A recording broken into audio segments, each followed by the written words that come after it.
Desde Latinoamérica para el mundo, transmite Ecuatorial FM. Visítanos www.radioecuatorialfm.com. Suscríbete a nuestro canal de YouTube y dale like a nuestra página de Facebook. Somos la radio del Paralelo Cero, la voz internacional de Ecuador.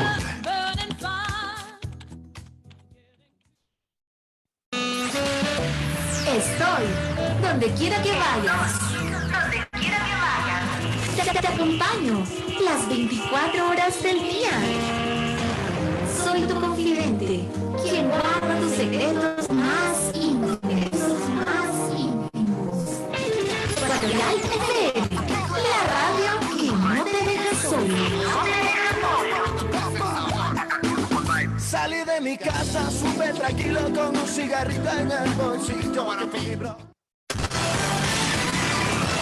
El siguiente programa es responsabilidad de sus productores. Ecuatorial FM no se responsabiliza por las opiniones vertidas por sus conductores o invitados.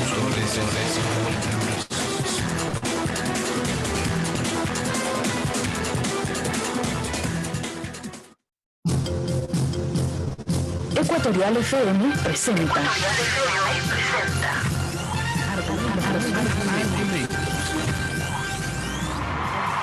Este Ecuador que no lo queremos enredado en lo intrascendente, sino en lo valeroso, luchador, infatigable, forjando un destino de grandeza.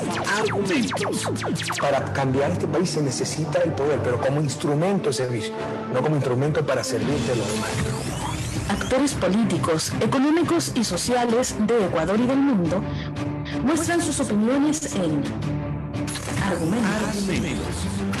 El odio nubla el cerebro, contamina las más claras inteligencias. Argumentos. Conduce Cristian Salinas. Bienvenidos.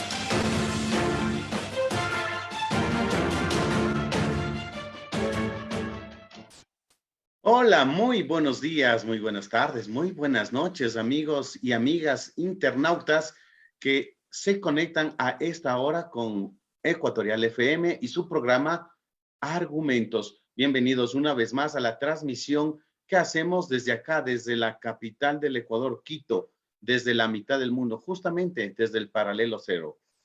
Gracias por su sintonía y en esta ocasión vamos a dialogar sobre un tema muy importante en nuestro país, en Ecuador. Es sobre las reformas tributarias que entraron en vigencia desde diciembre del año pasado, pero que prácticamente en este mes es donde ya se está evidenciando todo ese estrangulamiento económico que está generando especialmente en la clase media, o al menos así lo informan los diferentes actores políticos. Pero antes de dar inicio con este diálogo, que además, para él mismo, le tenemos como invitado al asambleísta de la agrupación política Unión por la Esperanza, UNES, por la provincia de Manabí. Se trata de Lenin Barreto. Él va a dialogar justamente sobre este y otros temas de carácter legislativo. Y antes de iniciar con el diálogo con nuestro invitado, el asambleísta Barreto, quiero solamente referirme a dos cosas en forma muy breve. Primero, en estos días hemos estado promocionando la entrevista con el parlamentario andino Virgilio Hernández, quien lamentablemente no pudo acompañarnos este día. Ayer en la noche, ya en altas horas de la noche, me supieron indicar que el parlamentario no podía estar en este diálogo por cuanto tenía unos asuntos de última hora que atender, especialmente justamente en este tema del Parlamento andino. Y hubiese sido muy importante que esté aquí el parlamentario para que justamente nos cuente algunos temitas que son muy importantes para la ciudadanía ecuatoriana y de la región, ya que en este año han entrado en vigencia ya muchas cosas relacionadas justamente al tratado con la comunidad andina.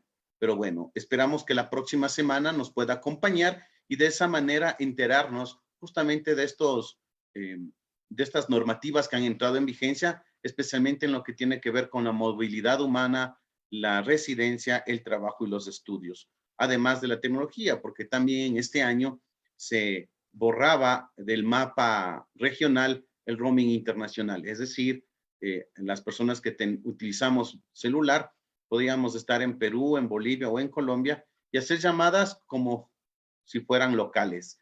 Eso aparentemente entraba en vigencia en este año y no sabemos si es así o si ha habido algún cambio. Eso como primer pronunciamiento respecto a la ausencia de Virgilio Hernández en este espacio de argumentos. Doctor Barreto, gracias por estar aquí en el programa Argumentos de Ecuatorial FM. Su saludo a los internautas que nos ven y nos escuchan a lo largo y ancho del país y del mundo. ¿Cómo estás, Cristian? Muy buenos días. Un saludo a todos aquellos ciudadanos que nos siguen a través de la señal Ecuatorial FM en este programa Argumentos. Siempre dando la cara y explicándole a la ciudadanía qué es lo que estamos haciendo desde la primera función del Estado. Gracias, asambleísta Barreto. Y bueno, para dar inicio justamente a este diálogo, que el año pasado el presidente de la República presentó un proyecto de ley de sostenibilidad fiscal que en definitiva era una reforma tributaria. Lamentablemente esta normativa entró en vigencia de una forma bastante crucial, bastante cuestionable. Y bueno, ahora lo que nosotros queremos saber como ecuatorianos es que ya la ley está en vigencia, sea que aprobaron, sea que no aprobaron en la asamblea, sea que el presidente mediante decreto ley la publicó. Bueno, está vigente esta normativa y está justamente ya mostrando sus cualidades, digámoslo así, en cuanto al nivel económico.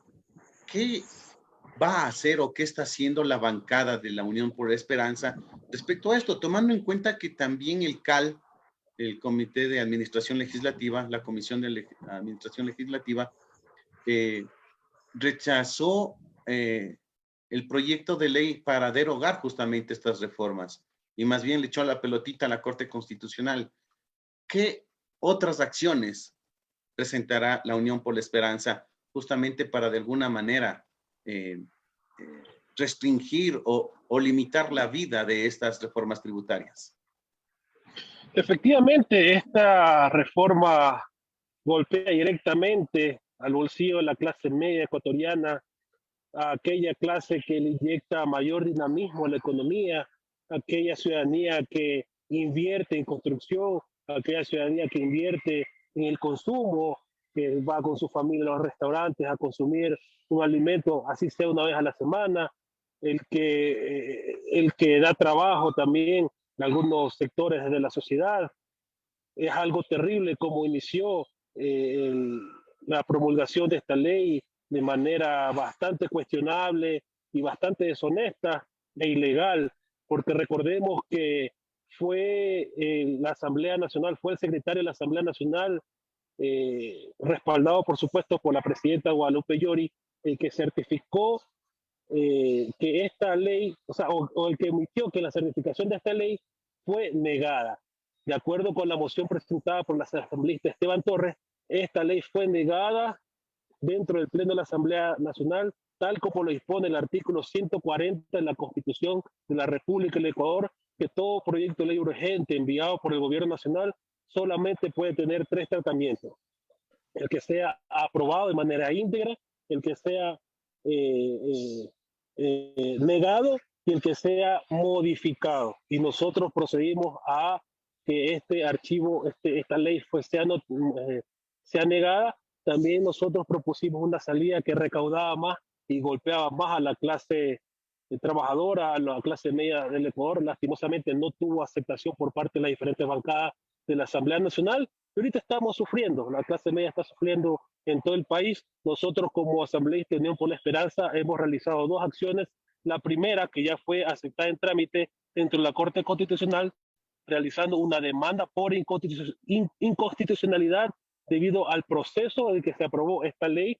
La otra fue también un proyecto de ley un proyecto de ley derogatorio a esta ley, la cual lastimosamente, de manera también cuestionable, el Consejo de Administración Legislativa no envió, como bien lo ha manifestado, una consulta a la Corte Constitucional preguntando si es que la Asamblea podía derogar un proyecto de ley urgente que entró por el Ministerio de la Ley. Recordemos que ya existe sustento legal y también jurisprudencia, por decirlo así, ya que una ley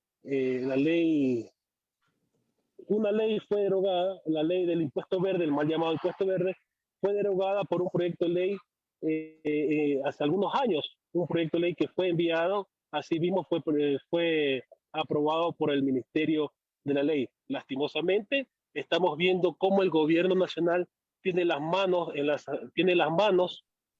sus manos la Asamblea Nacional, tiene en sus manos algunos asambleístas que son miembros del Consejo de Administración Legislativa. El compañero Ronnie Aliaga mocionó la aprobación del informe para que sea calificado y así una comisión pertinente comience a tratar esta ley reformatoria para que sea de una vez por todas derogada esta dentro del Pleno Nacional. No tuvo la aceptación por parte del Consejo de Administración Legislativa, fue enviada de manera cuestionable a la Corte Constitucional y estamos esperando tanto que el trámite dentro de la Corte Constitucional enviado por nosotros, así como también la respuesta a la Corte Constitucional enviada por el Consejo de Administración Legislativa del paso para de una vez deshacernos de esta ley que perjudica a los ecuatorianos. Ahora, para que quienes nos escuchan, tanto en Ecuador como en otros lugares del mundo, tengan más o menos un panorama, una idea de lo que está sucediendo con esta normativa. ¿Qué es lo que estas reformas tributarias están haciendo a la clase media de la sociedad ecuatoriana? ¿Cómo se están gravando estos impuestos? No sé si tal vez usted lo puede explicar en términos cristianos y numéricos al mismo tiempo. Mire, en primer lugar, esta reforma o esta ley ya lo que hace es eliminar las deducciones por gastos personales. Por ejemplo, por gastos de educación, por gastos de alimentación, por gastos de vivienda, por gastos de turismo también y por gastos de salud, por enfermedad. Recordemos que al inicio del año lectivo, los funcionarios públicos, los servidores, trabajadores privados podían realizar estas deducciones para así que el impuesto a la renta no les cobren tanto. Y a la final inclusive tenían la oportunidad o la posibilidad de que se les devuelva algo de lo que se les había descontado en todos los meses. Esta posibilidad ya se eliminó. Por ejemplo, un funcionario que gane $2,000 se le está cobrando aproximadamente en la actualidad $150 mensuales, se le están descontando de su sueldo, mientras que el año pasado, por ejemplo, apenas se les contaba $20, $30, inclusive tenía la oportunidad de que sea devuelto este dinero a finalizar el año en diciembre o en enero del próximo año. Esto ya no es posible. Un trabajador, un médico, por ejemplo, o un médico especialista, que son los que han dado la cara en la pandemia en el Ecuador, son aquellos que se sacrifican para curar a los enfermos, para sanar a los enfermos, que ganan aproximadamente $2.500, se les cuentan $170, $180 mensuales sin oportunidad de que esto se les vuelva al finalizar el año. Esto es increíble, es un golpe tenaz a la clase trabajadora, a la clase media del Ecuador. Pero lo más preocupante de esto es que este dinero no va a financiar el pago de profesores, el pago de salud, inversión pública que tanto necesita el país. Este dinero, todo lo recaudado por esta ley, va a financiar las reservas internacionales del país. Es decir, va a estar financiando países del primer mundo, países desarrollados, y mientras que nosotros tenemos tantas necesidades en el país, combate a la delincuencia, inclusión, trabajo, inversión pública, construcción, tantas necesidades que tiene el país, y este dinero no va a servir para aquello. Es increíble lo que ha propuesto Lazo, lo único que hace es profundizar la crisis política y económica aquí en el país. Bueno, aparentemente el Ejecutivo, es decir, el presidente Lasso, ha dicho que el excedente del petróleo, bueno, no del petróleo, sino el excedente del presupuesto del Estado en términos generales, ya sea el ingreso por tributos o por la venta de petróleo, se va a generar un ahorro para el Estado. Y este ahorro justamente está dirigido a la Reserva Monetaria Internacional. Para que la gente comprenda qué tan útil es la Reserva Monetaria Internacional en un país dolarizado. A ver, mire, pongamos un ejemplo claro. Tenemos una ciudadanía, un ciudadano, una familia de clase media. Y necesita un hogar, necesita pagar los estudios de sus hijos, necesita curar las enfermedades de su familia, necesita alimentarlo. ¿Tú qué prefieres? ¿Ese dinero guardarlo en una cuenta de ahorros en el banco o prefieres solventar esas diferentes necesidades de tu familia? Obviamente el padre, la madre responsable va a financiar todo lo necesario para su familia: educación, salud, vivienda, bienestar. No va a estarle guardando el dinero en el banco. Y eso es lo mismo que sucede aquí en el país. Financia potencias extranjeras, financia países desarrollados, cuando aquí en el país aún necesitamos muchas cosas. Hay un sinnúmero de hospitales que necesitan ser reforzados, que necesitan ser fortalecidos. Hay un sinnúmero de escuelas que no han tenido mantenimiento hace 2 años y estamos a las puertas, por lo menos en la región costa, de un nuevo inicio del año lectivo y no las han intervenido. Hay algunos hospitales que carecen, bueno, todos los hospitales carecen de medicina y el gobierno no las adquiere. Manaví tuvimos, por ejemplo, hace 2 semanas, la denuncia de medicina caducada, mientras nuestros pacientes, mientras los usuarios necesitan de medicina, en las bodegas de los hospitales y los centros de salud se están caducando. Nada de lo que nos diga este gobierno realmente le podemos creer, porque ha hecho todo lo contrario que ha dicho. Ya no podemos aguantar, la crisis institucional del Estado es grave, estamos a punto de una hecatombe social, la ciudadanía ya no tiene trabajo y mucha gente pronto, si sigue así las cosas, tendrá que emigrar, como ya lo está haciendo, a otros países para buscar bienestar. Asambleísta, usted dijo hace pocos minutos que el Estado, el gobierno ecuatoriano está engordando, llamémosla así, la Reserva Monetaria Internacional para financiar a los países desarrollados. ¿Nos puede explicar un poquito esto? Porque si bien es cierto, el gobierno lo que va a responder es decir, que el gobierno lo que tiene el dinero en la Reserva Monetaria Internacional es en un banco internacional, pero que no financia nada al extranjero. Y claro, la gente dice, pero si el dinero está en un banco, ¿por qué dicen que están financiando a los países desarrollados? Eso sería muy bueno e interesante que lo explique. Porque ese banco no está en el país, ese banco no invierte en el país. Nosotros sabemos que toda entidad financiera, con el dinero de los acreedores, de los usuarios, de los clientes, invierten en algunas operaciones financieras, pero por lo menos estuviera financiando alguna banca pública del país, pero no está sucediendo aquello. Es por eso que está financiando está financiando países desarrollados, países que de pronto no necesitan el dinero para solventar gastos en educación, salud, bienestar, vivienda, vialidad.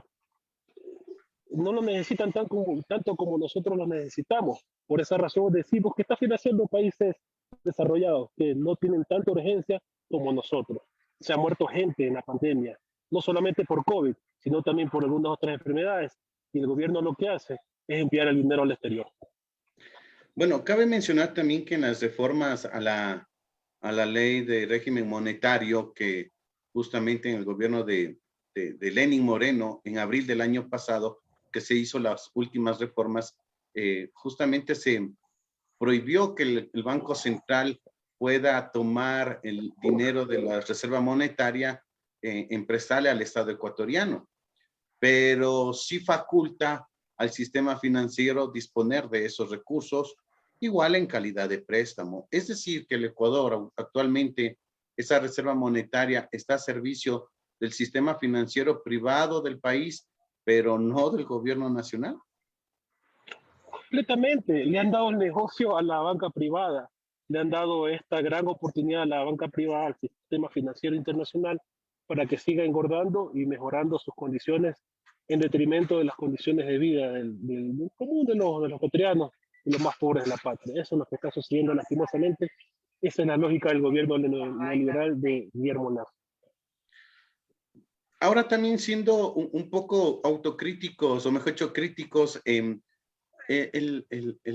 presidente de la República, Guillermo Lasso, en una campaña electoral, él manifestó y en varias ocasiones, incluso en las campañas anteriores, él se ha mostrado como una persona justamente de derecha. Él no ha ocultado su ideología y simplemente lo que ahora estamos viviendo es que está ejecutando su ideología económica y su ideología social.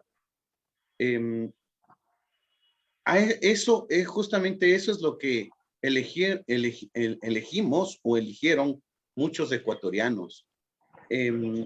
Pero ¿qué hacer justamente para evitar que toda esta doctrina de achicamiento del Estado, de la prioridad al sector privado, que lo social quede en lo secundario, ¿cómo hacer o qué hacer justamente para que no necesariamente esa doctrina entre en vigencia en nuestro país? Porque estamos viendo los resultados, ¿no?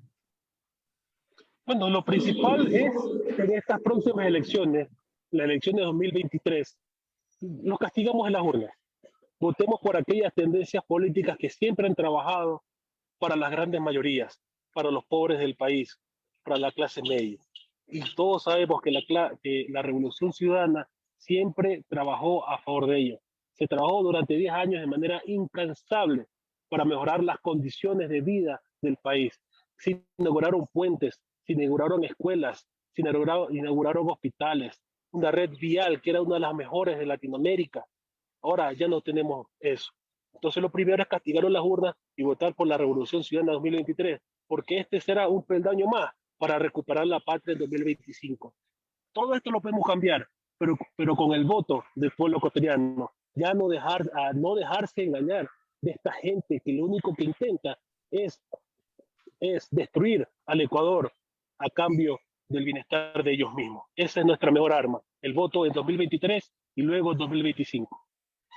Amigos internautas, estamos dialogando con el legislador Lenin Barreto. Él es representante por la provincia de Manabí, aquí en Ecuador. Tiene un doctorado en educación y también ejerce la cátedra universitaria y colegial. Doctor, gracias por su presencia y ya para continuar solamente con unos 2 aspectos más de este diálogo. Entonces, lamentablemente, el tema de la reforma tributaria que está en vigencia, a los ecuatorianos nos toca esperar pacientemente que sea la Corte Constitucional o que la misma Asamblea tome algún tipo de decisión que no necesariamente será en el corto plazo.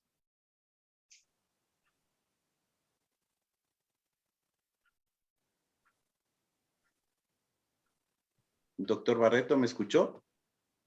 Sí, perdón.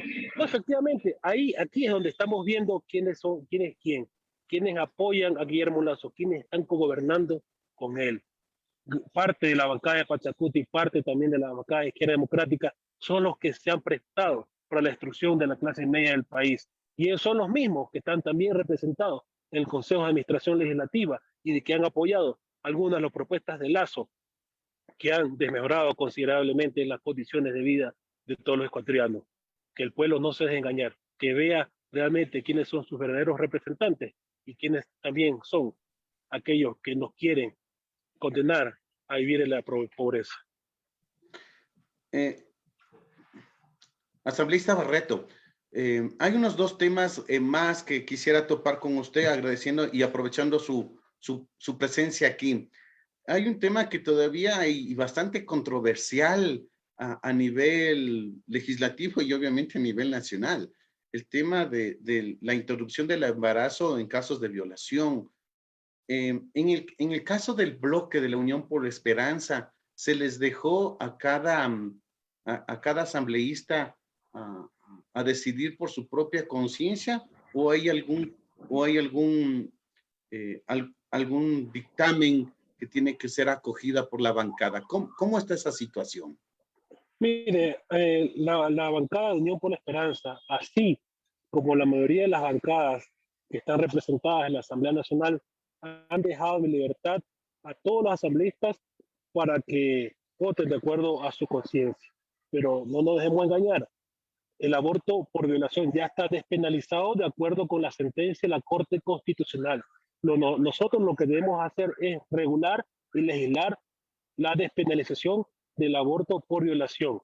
Nosotros ya estamos tratando, el día jueves a las 9:30 de la mañana vamos a votar por cuál de los dos informes se acogerá a la Asamblea Nacional. En los dos informes se aprueba el aborto por violación. Los únicos temas que están bastante, que se encuentran en bastante polémica es la temporalidad, la libertad de conciencia de los médicos también y las denuncias que si para proceder a realizar el aborto por violación debe presentar o no una denuncia. Son los temas que se están tratando dentro de los informes de mayoría y minoría y el día jueves tendremos la votación definitiva de este proyecto de ley.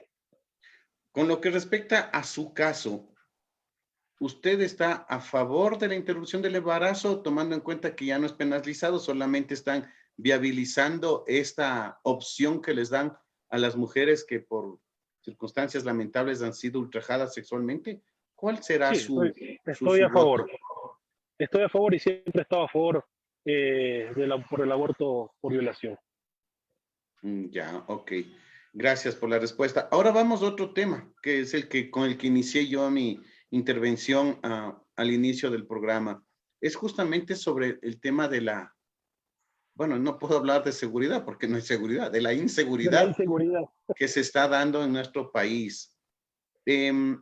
¿Cómo el bloque de la Unión por la Esperanza están contribuyendo justamente a generar una normativa para que viabilice las acciones del gobierno? Porque el gobierno se escuda diciendo que faltan ciertas normativas, otros dicen que normativas es lo que sobra en nuestro país, y claro, hay pocas acciones o cosas concretas. ¿Qué hace falta justamente para que de alguna manera haya una cierta seguridad social en nuestro país? Mire, normativas tenemos, y tenemos muchas normativas. El Código Integral Penal está aprobado desde 2014, y desde ahí, inclusive desde el inicio del gobierno de la Revolución Ciudadana con Rafael Correa, hasta 2017, Ecuador era considerado el segundo país más seguro de la región. Estábamos en camino para tener estándares de otras regiones, pero lastimosamente Lenín Moreno ha destruido absolutamente toda la política de seguridad y sobre todo la política de trabajo y la política de inclusión. Porque la inseguridad no solamente radica en tener una fuerza policial armada y bien preparada o más policías en las calles. El problema de la seguridad implica también tener un país más justo, un país de oportunidades, un país donde la gente no tenga que robar para llevar el alimento a sus casas, un país de inclusión, un país que también le ofrezca diferentes opciones a las juventudes, no solamente educación, sino también sano esparcimiento, por ejemplo, deporte, arte, cultura. Eso es lo que necesitamos fomentar en el país, y el gobierno nacional lastimosamente ha desmantelado absolutamente todo. Nosotros estamos siempre dispuestos a revisar las leyes como lo hemos manifestado en la actualidad. Pero ¿de qué vale? Un proyecto de ley puede ser presentado hoy día, mañana, o lo que ya está presentado. Pero un proyecto de ley demora 3, 4, 5 meses, 10 meses, un año o más para ser aprobado. Es necesario que el gobierno nacional, sobre todo la ministra Vela, que el día de ayer no asistió a la comparecencia solicitada por la Comisión de Participación Ciudadana, para que explique no las acciones, sino las inacciones que ella ha tenido al frente del Ministerio de Gobierno. no asistió. Y esa es la respuesta que realmente este gobierno está dando al país. Una respuesta que no es nada de lo que nosotros necesitamos. La bancada de UNES presentó un requerimiento de juicio político a los consejeros de participación ciudadana que justamente están ahorita en una disputa de poder dentro de esta institucionalidad. El juicio político que ustedes están impulsando, ¿va a resolver el tema del Consejo de Participación Ciudadana o va a ahondar más la pugna de poderes y el interés de acaparar justamente las funciones del Estado por parte del poder central, que en este caso es del Ejecutivo? Mire, lo primero es que han incumplido la ley. Estos 4 consejeros del Consejo de Participación Ciudadana han incumplido la ley, de manera ilegal e inconstitucional, han removido a la presidenta Almeida, algo que no está contemplado en la ley de participación ciudadana, porque el presidente solamente se elige al inicio de su gestión y después de 2 años no existe la competencia de los consejeros para remover ni para convocarse ni para autoconvocarse. El fin de todo este problema que estamos viendo en el país, la inestabilidad de las instituciones públicas, es porque quiere cooptar los diferentes organismos de control. Estamos a las puertas para elegir el nuevo controlador del Estado. Y lo que esta nueva mayoría lo que intenta es modificar el reglamento para la elección de estas autoridades. Así como lo hicieron, por ejemplo, con la fiscal Diana Salazar. Recordemos que ella en las pruebas de oposición tuvo una nota de insuficiente, 10/20. Pero, ¿qué le favoreció a ella? La prueba oral, que era bastante subjetiva. Y los consejeros de ese entonces le pusieron la mejor calificación. Eso es lo que también intentan hacer con el Contralor General del Estado. No lo podemos permitir, no podemos permitir que el Consejo de Participación Ciudadana, así como los demás organismos de control, sea botín político de nadie, de ningún gobierno, ni en ninguna bancada de la Asamblea Nacional. Ok, legislador, yo le agradezco por su presencia aquí en el programa Argumentos. Esperamos en las próximas semanas volver a contar con su participación, más que todo para que en cambio nos cuente sobre su labor dentro de la Comisión de Gobiernos Autónomos, que ahí también creo que hay algunos temitas que resolver justamente a propósito de estos temas de lo sucedido aquí en el municipio de Quito, tanto a nivel político como lo sucedido en Agasca, donde al parecer la gestión de riesgos también es un tema que debe ser topado no solo de manera coyuntural como lo de estas últimas semanas, sino más bien de una manera estructural. Así que le comprometo para que en las próximas semanas hablar sobre este tema, ya que usted pertenece a la Comisión de Gobiernos Autónomos Descentralizados. Con mucho gusto, Cristian. Estaremos siempre a la expectativa de tu invitación. Siempre estaremos dispuestos a compartir este y muchos espacios más. Muchas gracias por este espacio, Cristian, y muy buenos días a todos. Buenos días, legislador y amigos. Estuvimos con Lenin Barreto, representante por la provincia de Manabí ante la Asamblea Nacional. Y amigos internautas y cibernautas, les recordamos que esta transmisión se hizo a través de Real Audio de Ecuatorial FM y también por Facebook Live. Este diálogo será también publicado en las próximas horas a través del canal de YouTube de Ecuatorial FM. Así que les invito a que den un like y se suscriban a las diferentes plataformas de Ecuatorial FM. Un gusto. Estuvo con ustedes Cristian Salinas y les espero la próxima semana con más argumentos. Un fuerte abrazo. Ecuatorial FM presentó. Argumentos. Este Ecuador que no lo queremos enredado en lo intrascendente, sino en lo valeroso, luchador, infatigable, forjando un destino de grandeza. Argumentos. Para cambiar este país se necesita el poder, pero como instrumento de servicio, no como instrumento para servirse a los demás. Actores políticos, económicos y sociales de Ecuador y del mundo mostraron sus opiniones en Argumentos. El odio nubla el cerebro, contamina las más claras inteligencias. Argumentos. Estuvo con ustedes Cristian Salinas. Hasta la próxima semana.